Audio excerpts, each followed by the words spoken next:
Before we dive in, I have a very short note. Throughout this episode, you will learn about playlist and ad strategies and why using them together works so well. We mentioned social media a few times too, but we don't really dive deep into it. Using playlists, ads, and social media together is the most effective strategy for releasing music and growing your career. I've seen it work over and over. But I also see a lot of musicians struggling with it. They feel lost and they don't know where to start. And the result is that they spend their money and time in the wrong places and end up with low listenership and no fans. And that's why I created my program, Your First Hit Song. It has all the step-by-step video tutorials and tools to help you successfully release a song using playlists, ads, and social media. Students in the program went from I have no idea where to start to I have a clear plan I can follow to get results and grow. If you want to join, send me a DM on Instagram with the word program26 and I will send you the link plus an exclusive discount code just for the podcast listeners. I hope to see you there. Now, enjoy the episode. Hi, welcome back to another episode of More Than Streams, the weekly music marketing podcast that will teach you how to get, you guessed it, more than streams. Today I have Jason with me, the founder of SubmitHub, the biggest and most trusted playlist and blog submission platform in the industry. I've been on both sides of SubmitHub. As a musician, I got my first streams from playlists on the platform back in 2019. As a curator, I've reviewed over 33,000 songs, so I'm really excited for this conversation. If you're a musician who wants to learn how to get your music on playlists and use them to grow your career beyond just streams, this episode is for you. Jason, welcome to the podcast. Well, thank you so much for having me, and thank you for the fantastic introduction. Glad you like it, Jason. And let's get started. I want to start with the first question for those who don't know your story. How did you start one of the biggest music platforms in the world? Okay, so it was a little bit of an organic progression, but when I was in high school and university, I downloaded a lot of music on torrents, and I wanted to share that with the world. So I started a music blog in 2007 called Indie Shuffle. Or was it 2008? Oh, somewhere along that. And I was sharing these MP3s everywhere, and the music blog started to take off, and it grew and it grew and it grew. And by 2013, I was able to quit my day job, which was a really nice day job. I was working for Google, and I was able to take a music blog full time. That was my full-time living. So I packed up my bags, I left San Francisco, I moved to Amsterdam. I spent a month just getting like super stoned with no responsibilities, blogging about music. And it was the best life ever for someone in their mid-20s. Now, music blogs were kingmakers and queen makers at the time. If you were a musician, getting into multiple music blogs was your ticket to getting attention and ultimately some success. And many of the household names that we know today actually got their start through music blogs. The Weeknd, not Lady Gaga, she's too big. Lana Del Rey, though, for sure. Kid Cudi, Chance the Rapper. So many of these guys were playing this blog game and hiring publicists and doing all these pitches. And what that meant was that for us as bloggers, we were super in demand, which was rad. I could go to any music festival or any show. I'd, send an email, hey, it's Jason from Indie Shuffle, can I come? And they'd be like, great, how many backstage passes do you want? So it was a really awesome 2 or 3 or 4 or 5 year patch. But one of the downsides was that the cat was out of the bag in the music industry. If you wanted to publicize your music and promote it and gain attention, music blogs were the way to go. And so pretty soon, people started to circulate these spreadsheets with all of our email addresses on it. And by 2014 and 2015, I was getting 300 emails a day, and they weren't well targeted. So they were spammy. I'd be getting heavy metal songs and rap songs, and the blog is called Indie Shuffle. Like we're not covering that stuff. And what it meant was that for almost all of us music bloggers, we just started to ignore our music submissions. And as an artist, there was no real way to contact us. You'd have to hire a publicist who had our number, who'd given us tickets in the past, who we sort of owed a favor back to. And that was your only way through. And you'd have to shell out thousands of dollars for that. So long story short, Indie Shuffle's revenue stream started to dry up in 2014 and 2015. And this was due to broader changes in the internet market, Facebook coming up, display advertising dying, Spotify being introduced to the world. And so I needed to look for a different way to spend my time and make money. So I started to make music blogs for other companies. I'd like start coding their things to be like, I know how to do this. So I had a couple freelance projects. And on the side, I thought, you know, I'm getting 300 emails a day. That's 300 people who want to contact me. There's got to be a better way to deal with this. And so that's how SubmitHub was born. The idea was it was a really simple platform where people could fill in the artist, the song title, and a link to the song, and it would all come through to me in a nicely filtered feed. And I sent out some emails to all the other music bloggers that I knew, and within the first week, I had about 20 of them signed up. I think by week 2, we had 1,000 submissions. Things just took off immensely fast, and that's because it was a very specific niche, a very specific problem, but one that was quite big and that people were looking for a solution. SubmitHub launched in late 2015 as a way for blogs to filter their music submissions, and it changed things very quickly. It meant that artists could contact Indie Shuffle, The Music Ninja, Earmilk, We All Want Someone to Shuffle, all these really cool hype machine blogs. And it took off. By 2015, by early 2016, it was already my full-time job. Like Indie Shuffle had already taken a back seat, and this was just accelerating so quickly. 10 years later, it's changed. I mean, back then, this is something I was having a little epiphany about, but back in 2015, we were trying to solve a problem for music blogs. They had so many submissions, they wanted to filter them down. Today, it's the other way around. Without SubmitHub, so many playlisters rely on SubmitHub for their revenue and their stream of submissions. And so when we started SubmitHub, the idea was that we were helping people with their submissions and dealing with too many. And now everyone's kind of relying on us to give them submissions. So it has become a bit of a stressful thing. You have probably observed some of this in the chat rooms on SubmitHub, but a lot of curators rely on SubmitHub for a significant part of their job and their income. And we could touch on that later, but that's the brief history of how SubmitHub came to be. And so you mentioned that it started with blogs, but when exactly did Spotify playlist actually started like being a dominant part of the platform? Yeah, so in a way, I'm a little bit like Mark Zuckerberg. We're both Jewish. No, I think it ends there. The thing with Spotify playlists is that they were already quite big before we added them. And the reason I added them was because more and more people were asking me, hey, how do I submit to Spotify playlists? And I was going, I don't know, I do blogs.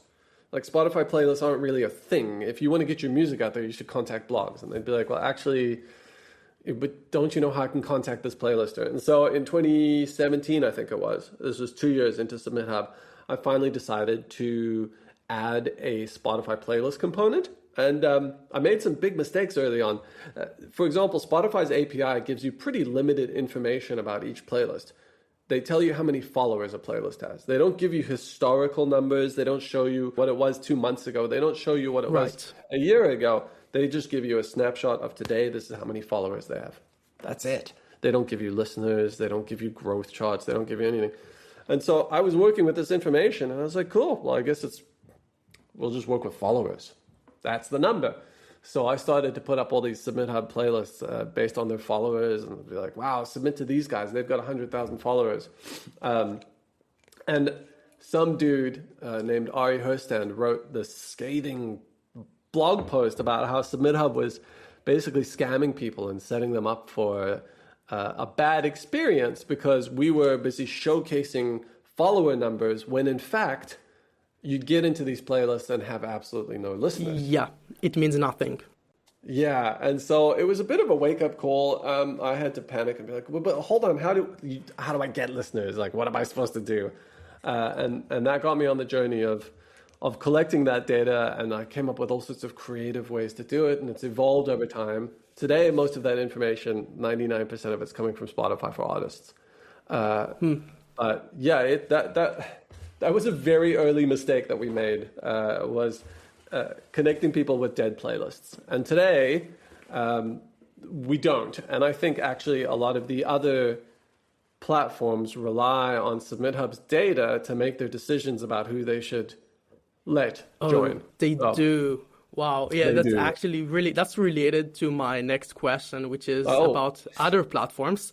Yeah, because the thing about SubmitHub is that I think it's the most transparent platform amongst all of them. I am currently a curator on over 10 different platforms, so I really know what it's like on the inside, which is also why I always recommend musicians to use SubmitHub, because I feel like it's very transparent. And I'm wondering, what do you think makes SubmitHub really different compared to all of the other competitors? I think my first advantage was that I was a blogger. So I wasn't just trying to copy a business model. I was trying to solve a problem for the people who were using it on that side. Over the years, I've learned it's very important to balance the interests of bloggers, or let's call them curators today, and artists. And trying to find a balance between the interests of both has been something that I've been quite focused on for the last 8 years, I would say. I think one of the things that makes this quite different is that I am the only developer, and my fingers are just in everything. So I'm constantly involved in all the processes going on. I'm responding to customer support tickets. I'm dealing with bad behavior. I am constantly talking to artists on Reddit, and I'm in the mess of it. And because I'm also the guy who can code everything, it's quite easy for me to quickly fix problems, but also identify opportunities for new features or growth or that kind of things. So one of my competitors has a team of 6 full-time developers and 2 product managers. And to my knowledge, they haven't really rolled out a new feature in about 3 years. And I think part of that is because the team is so big, they have to sit down, discuss what they're going to do, sketch it all out, go back to the drawing board, get sign-off from this guy, do it. And they're also not actually the customer support team, and they're not an artist, and they're not a curator, so they don't really understand what they're building. So I think ultimately a lot of the advantage that SubmitHub has is in my ability. Gosh, this is like such a humble brag. I'm bragging. No, but it's true, really because being like close to the ground means I can do it. Yeah. I know what needs to be fixed. Yeah, and especially since you said you're like a blogger yourself. So you came from the bottom, like you were a blogger, you created a platform to support other bloggers, so you know what it's like. You really care about musicians. You're very active to listen to what musicians want, what other curators want, and you fix it immediately, which is really important. And that's something, that's definitely a big edge that SubmitHub has. For 10 years in a row now, yeah. And so then all the other guys are just copying. They're like, oh, copy. There are some other interesting ideas that a few people are trying and experimenting with, but it's kind of that first mover advantage. It helps a lot to be quick. It does. And basically after 10 years of doing this, you have seen pretty much every mistake an artist can make when submitting music. So what do you think is the biggest mistake artists make when submitting to playlists? Is it bad music, bad pitches, wrong playlists, or something else? You know, it's harder and harder to make bad music. There are so many tools out there to help you improve your music and get it ready. As a curator, I would say 95% or more of the songs I receive are fine. They're not bad. They're not like someone held up an iPhone and like played a guitar into it. They're all pretty good. So I would dismiss like bad music. That's not really the problem. I think the mistake that a lot of people make, and we see this a lot more today with the AI, what should we call them? AI musicians. When you first encounter the music industry, you work hard on the song. You develop it. You put your love into it, your heart, your lyrics, whatever prompt you had to type in. Like it's emotional and you have a connection to that song. You put it out onto the internet and you're expecting other people to connect with you. Of course they would, right? And they don't. And I think one of the biggest mistakes that new artists make is that they jump into it expecting things to go really well, and they'll send it off to a bunch of people without really testing the waters first. And then when that rejection comes back, it hits them like a truck. Because as I've said, they put their heart into this genuinely. Like, they think it's a good song. They might be right, for all we know. But just dealing with that rejection can be really difficult. So typically I recommend that if you're a musician and you want to dive into SubmitHub, you start with a smaller budget, 20 credits, 30 credits, target 5, 10, 15 curators tops. Stick to your genre. That's one of the most important things. And it's one of the reasons that I developed the genre detector, was to try and help artists get into the right spot for their genre. Because once you've got that right, then you can filter it down to curators. And don't go for the shiny, really cool, highly engaged curators. Go for the easier ones up front, especially when you're just beginning. You're just testing the water. Is this song going to work? I don't know. Let's send it to 10 curators who typically approve 30 or 40% of their music. If they all say no, maybe this isn't the right approach for me. If they do say yes, then you can come in with a bit more. But I think one of the bigger mistakes, to sum it all up, is when an artist comes along and spends 100 credits or 200 credits to push a song for the first time, they get the genre wrong, they target all the difficult, shiny curators because they looked amazing, and they end up having a bad experience there. So it's mainly not about the pitches, not about the genre selection. Genre selection is very important. I tried to hit that. I tried to hit that. Yeah, you have to get your genre selection right. But I think the bigger problem is going too big too quickly without fully understanding the system. Okay. And do you think that your tool to basically you have the feature that tells the artist what's their genre? So would you say it's 100% accurate? No. Very few songs these days are purely one genre. They're typically a blend of different styles. And so what you'll see with the genre detector is that it will come back with the top 5 genres and sort of give them each a rank in terms of what presence it has detected that genre. And what I'm doing is I'm looking at 5-second chunks from 10 different spots in that song. And then I'm averaging that out because songs change over time and do different things. So I'm not looking at like the whole song. That would be pretty hard on the machine learning. That would be a lot heavier and slower. So I take these little chunks, average it all out, and I said, this is what your style and genre sort of fits into. Is it 100% accurate? No, but I do actually use it behind the scenes to prevent people from genre spamming. So you've probably been genre spammed before, but this is someone tries to get past your genre filters by submitting a song that is obviously not your genre. So someone really wants to send you a rap song, but you don't feature rap. They tag it as chillwave, and they sneak it through to you. That's annoying. So I actually use the genre detector behind the scenes to prevent that from happening. So that's actually one, like at the end of the day, a lot of these features that I've built and the things that I'm doing are trying to make sure that the right artists connect with the right curators. Because I want curators to get music that they like and that they want. And I want artists to be able to reach the right curators who will be receptive to their music. Right.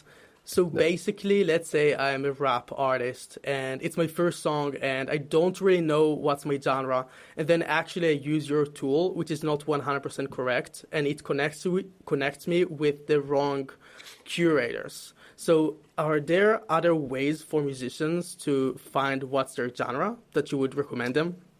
You can ask peers. You can also use, some musicians go through the process of using Hot or Not, which is a feature we have on our site that allows peer reviews from other artists.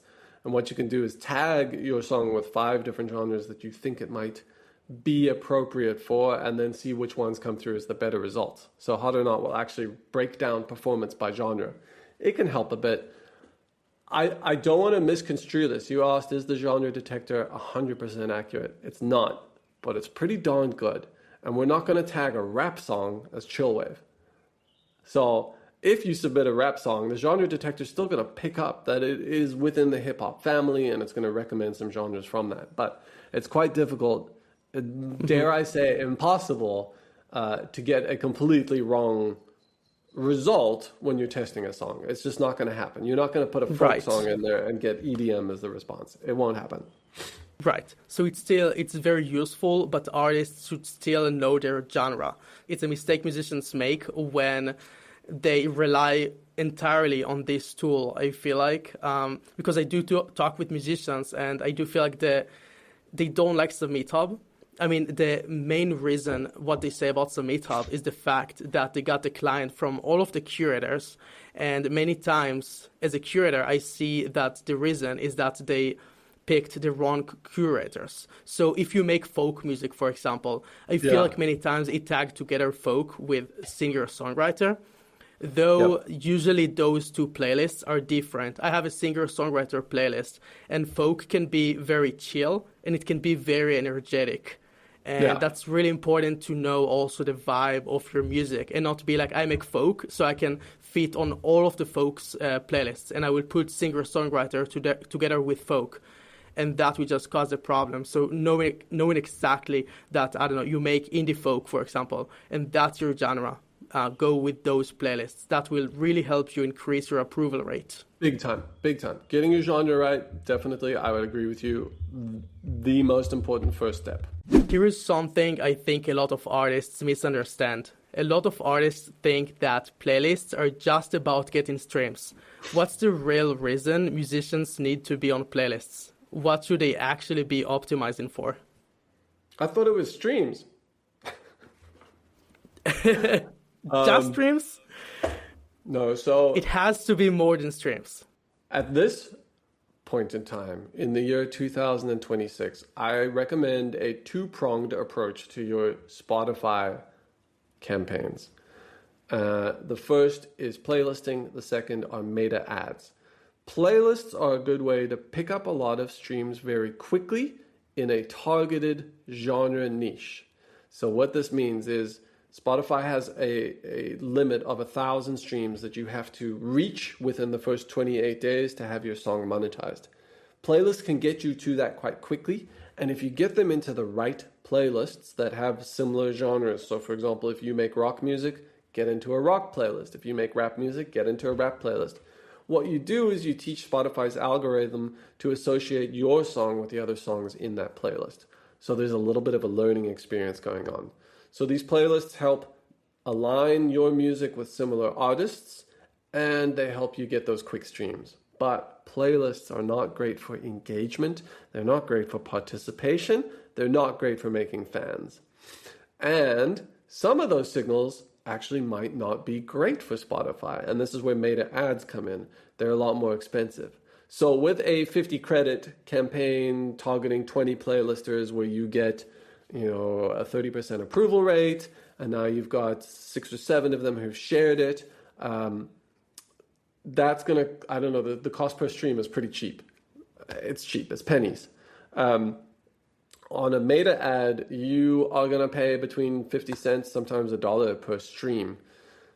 It's a lot more expensive. You can definitely get it lower, but for the average individual track, 50 cents is not a bad number. And what you're trying to do with these meta ads is you're targeting people on Facebook and Instagram very specifically based on interests that align with your musical style. And when they come through and listen to your song specifically on Spotify, there's a much higher rate of saving that song. So Spotify calls this the save rate. But what that means is that for every 10 people who come and land on your song, if 4 of them decide that they're going to save it because they like it, that's a 40% save rate, 4 out of 10. That's a really strong signal to Spotify's algorithm. And so what this does is it helps cancel out your playlisting lack of engagement. So, getting 1,000 streams through a meta ad is quite difficult. It's going to cost you $500 maybe, especially if you're a new artist and your songs are mediocre. And almost everyone is mediocre. It's fine. It's fine to be mediocre as long as you're having fun. But you're going to spend $500, and that's quite expensive. So what is playlisting good for? It is good for those streams, that first 1,000, but it's also good for teaching Spotify's algorithm where your music belongs. The reason you want to send these signals to Spotify for the algorithm is so that Spotify starts to play you in recommended playlists. Like, hey, if you like Tame Impala, check these guys out.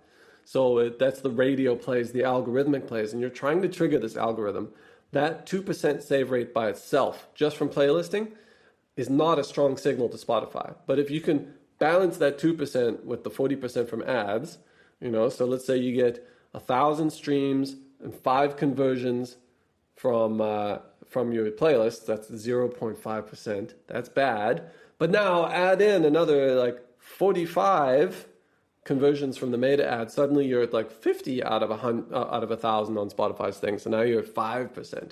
So it just makes it a lot better.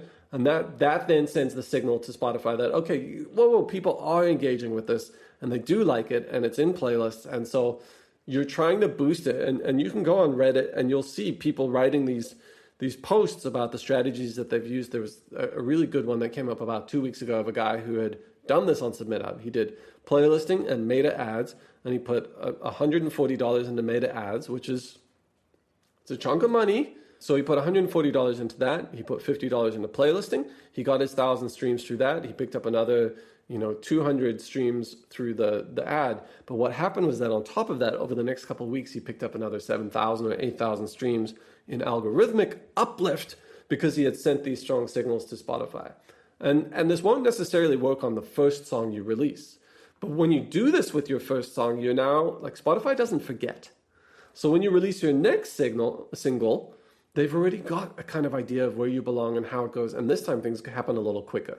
So it is that building of momentum. You're like starting with a tiny snowball and going and going and going. And that can build up over time. But the ads plus playlist strategy, if you're trying to do Spotify, that's the way to go. Yeah, no, absolutely. And I love this word momentum because that's super important. And yeah, playlists will give you the streams and they just build the momentum. They will help you teach the algorithm what you do. And every time you release a new song, you will get your music on more algorithmic playlists and it will just get easier. So start by running ads, even on a low budget, with some playlists, and then release more music. Obviously, having 3, 4, 5 songs, that will not make you blow up. You do need, if you have 20 songs, for example, then that will definitely build more momentum. And after 20 songs, that's when you will get on editorial playlists. That's when you will have a lot of social proof that will help you get on bigger playlists, get more recognition on social media with those numbers.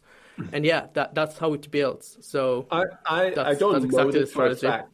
But I would imagine that the editorial team, when they're looking at songs and they look at your history, they're just going to look at the high-level stats: streams, save rate, number of playlists.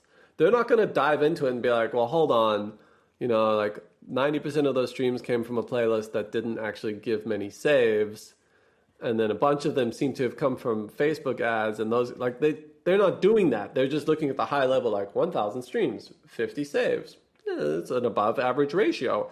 People must like this music. Let's try see how it does in the editorial stuff. So it's that slow and steady build up, but that, like, the foundation is ads and playlists. And I mean, this is like, we've been doing a lot of interviews with artists, labels, and publicists lately to get a feel for how they are promoting and what's working for them. Ads and playlists are the answer for most of them. And of course, social media, but that's a different game. That's not about Spotify.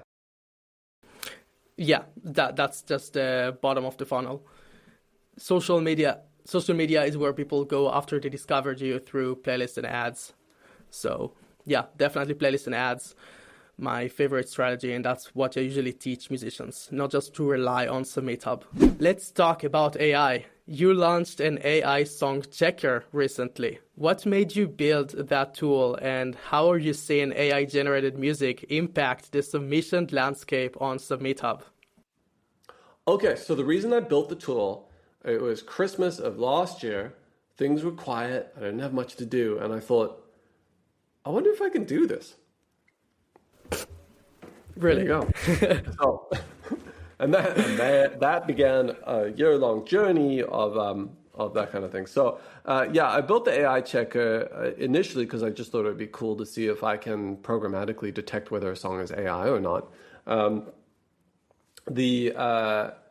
The real benefit of it, though, and what I had in the back of my mind, was that more and more people were discussing AI, and many curators were expressing a desire to not have AI music show up in their feed.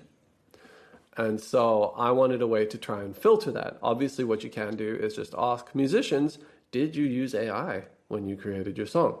What I can tell you... And they will say no. Based on data, is that 60% of them roughly will lie about it.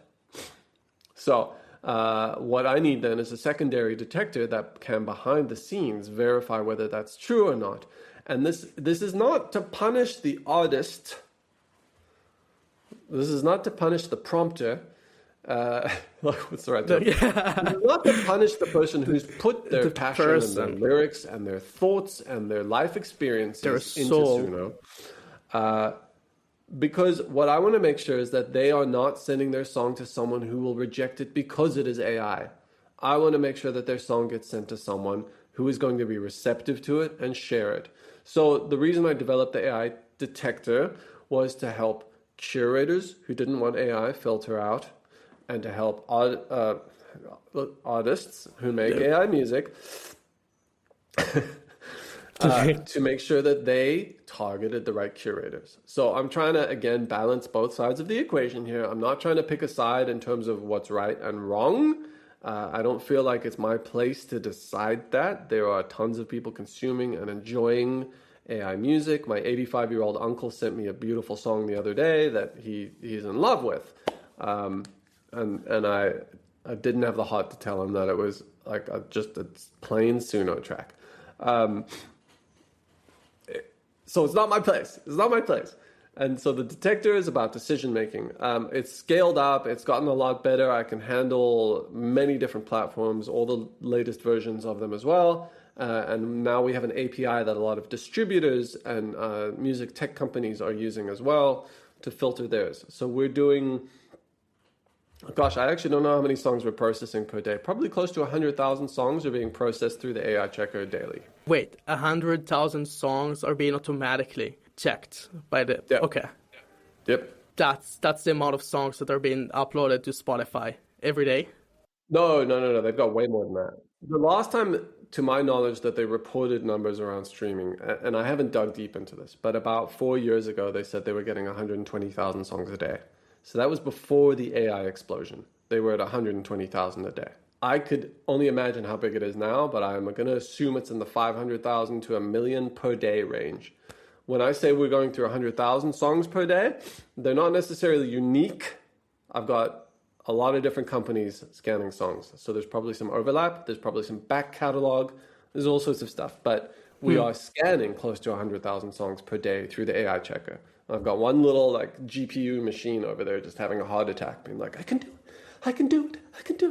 Just trying to process all of that. So right. It's working. It's not perfect. People can trick it. There's businesses now built around tricking SubmitHub's AI detector. And all you really have to do is, should I say it? The main way that people attempt to trick AI detection systems is to remove all the higher frequency levels, because that's where a lot of the artifacts get left. Right. So if you compress your song and get rid of the highs and lows, suddenly you can get past the AI detector. So I've had to do a lot of work on that, actually training the AI detector on compressed songs. That was actually one thing I learned very early on, was that any sort of compression, like a YouTube version of a song, would fail to be detected because it had been compressed so much. And yeah. In other words, as the head of SubmitHub, you would say that your approach towards AI is more neutral. Like people can just, if they want to submit an AI song, they can do it. If a curator wants to approve an AI song, they can do it. You don't take a side, say it's right, it's wrong, whatever. Just you let anyone do it. Yeah, absolutely. It would be like me saying you can't take rap music on SubmitHub. Like, it's not my place. Just give people the preferences that they want, and everyone will have a better experience. I mean, as of early 2026, I guess we don't know yet where the industry is going. So let's say in 5 years' time, how SubmitHub will change and what will be the approach towards AI then. Before we wrap up, I want to ask about the future. what's next for SubmitHub in 2026? Any big features or changes you're working on that artists should know about? I'm thinking of changing the website's color from purple to pink. No. That's a huge change. No. We don't even have a logo. We just have purple. That's true. I think for 2026, we will continue to focus on meta ads and playlisting. Blogs aren't dead yet, so we still want that to be part of it as well. Blogs are good for AI ingestion. So if you get on a music blog, ChatGPT will scan that. I think one of the things I want to focus on for the next few months is making the process of submitting music and choosing curators a lot easier for artists. Right now, it's a little bit of an overwhelming process that they have to go through. It always has been. To upload a song takes 3 steps. To begin a campaign takes 4 steps. It's 7 steps until you actually get to the page where you choose the curators. And even once you've chosen them, you've got even more steps after that. So there's a lot of steps along the way that are a bit of a barrier to entry for people. And over the next couple months, this is going to be one of my focuses. So cleaning things up and then allowing users who don't want to do any work at all to have us do it for them. So we'll be rolling out packages basically where you pre-purchase this playlist meta ads combination I'm speaking about. There's the hearts again. And with that package, we'll take care of things for you. So we'll make sure that the genres are right. We'll make sure that we're choosing the right curators for you, and we'll set up your ads for you. All you have to do is give us a link to your Spotify song. So it ultimately can be that easy, and I think for many artists, that's an attractive pitch. There are, of course, those who still want that granularity and ability to go through and check the right people. Not going to get rid of that, but I think giving people other opportunities and making the usage of the site a lot easier is something I want to do. And I can leverage the tools that I've got, like the genre detector and our awesome support team to actually make sure that we're setting up all of these songs, doing it right, and giving people something that delivers promotion for them, which is ultimately what people are paying for when they come to SubmitHub. Yeah, it's a tough thing, as I mentioned at the beginning, to balance curator interest with artist interest, right? Curators want more submissions. They need more money. They have to pay for these ads and keep it going. So many artists now are turning to meta ads instead because meta ads don't tell you that your song is not good enough. And so it's finding that balance between the two, recognizing that things are shifting, but still trying to help those curators who have become reliant on this as a source of income and make sure that they still get that income and they still have a way to promote and share the music that they love. So yeah, that's kind of 2026. Hopefully I don't burn myself out, but this is like first proper week back at work. So let's see. Cool. The fact that you've been doing all of this for the past 10 years as a single developer is just super impressive. And honestly, as a user on the platform, as a curator and as a musician, I've seen the platform grows so much. Every year, every month, basically, there are new things. So thank you so much for everything you do for artists. And I guess everyone can really tell that you care about people and the fact that you just listen to them and read dozens of messages from all of us, the curators and the musicians every day, try to solve their problems. Really, thank you for everything you do. And thank you for joining me today and for your great answers and insights. I hope we cross paths again, and I will definitely stay on the platform for many years, as long as it stays, because it's definitely the number one music submission platform. For now. One day someone will overtake me, and that's fine. One day I will decide I'm done. Cool. Thanks for having me. And then, yeah, in a couple months we can chat again if you want, and we'll see where things are going. I'm sure I'll have a bunch of new features by then. Amazing. Yeah. And if anyone wants to join SubmitHub, submit to any of the other curators or from me, there is a link in the description, and you can get my coupon, which is 10% off. So you can go there and get some credits and get your music on playlists. So because listeners don't see the screens, but you got a bunch of fireworks around you. I've never seen this happening. I guess all these features that I can do. I've never seen it. Super cool. All right. Thank you, Jason. And have a great evening. You too. Toodles. Ciao, ciao.